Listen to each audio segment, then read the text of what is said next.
Hello. So next week, I already know our calendar is pretty packed. We're wrapping up the school year, and my daughter, my oldest daughter, she's a senior in high school. So there's just a lot of different activities going on, and I want to be fully present and at the same time maintain a healthy eating regimen for myself and also for my family. So what I'm going to do today is just cook a lot of the meats in preparation for next week and just freeze it so that I can just really lock in to the activities that are going on next week without feeling stressed about what we're going to eat for dinner. So in any case, I just wanted to share this with you because sometimes our schedules, they can get busy, but we can try our best to just plan ahead and just prepare what's needed. Now, there are days where we're not going to be able to cover all the bases, right? But when possible, it's just a good idea to look at your calendar. And if you need to plan ahead, go ahead and do it. So in any case, I am just going to share with you some of the things that I am cooking all today in preparation for next week. Okay, so right here, this is just a look at all the things that I am going to cook today. And this all probably should take me probably an hour or so to make it. So right here, I have some steaks that I'm going to cook. Then over here, I have some ground pork. I am going to use some of it to make like a base for a pizza. And then the others I'm going to make breakfast sausages with it and just, again, pop it in the freezer, freeze it. Over here, I have some beef short ribs. Then I have some lamb. Then I have a roast, a beef chuck roast.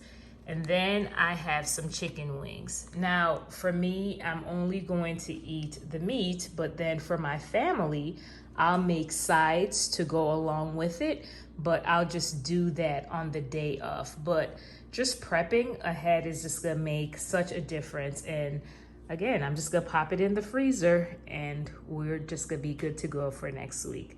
All right, you be blessed. All right, so for most of the meats, I just seared it on both sides. So right here, you can see I'm doing that with the steaks. And then after the steaks, I did the same thing with the chuck roast.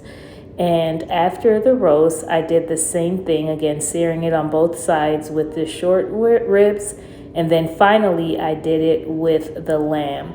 Then for the chicken, I just seasoned it and then popped it in the oven and baked it. And here's what the chicken looked like when it was done. I'm gonna let it cool and then put it in freezer bags. Okay, so here I have the beef and the lamb that's all cooked. So let me just explain what I did. Right here is the roast and I just seared it on the stove top. And then right here, I also have the short ribs and I also seared it.